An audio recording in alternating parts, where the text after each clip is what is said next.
Hello friends, day 36 and I've made it to the Penine Way.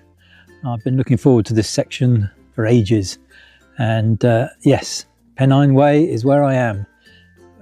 Relatively short day today because I had the pleasure of a 5-hour lunch break with Tracy in the pub down in Edale. So I've only done about 2 or 3 miles of the Penine Way, but it's already spectacular. And I'm looking forward to another couple of weeks, I should think. 268 miles in total. So, see you on the trail. This is my campsite for the night. And once again, as you can see, I have a room with a view.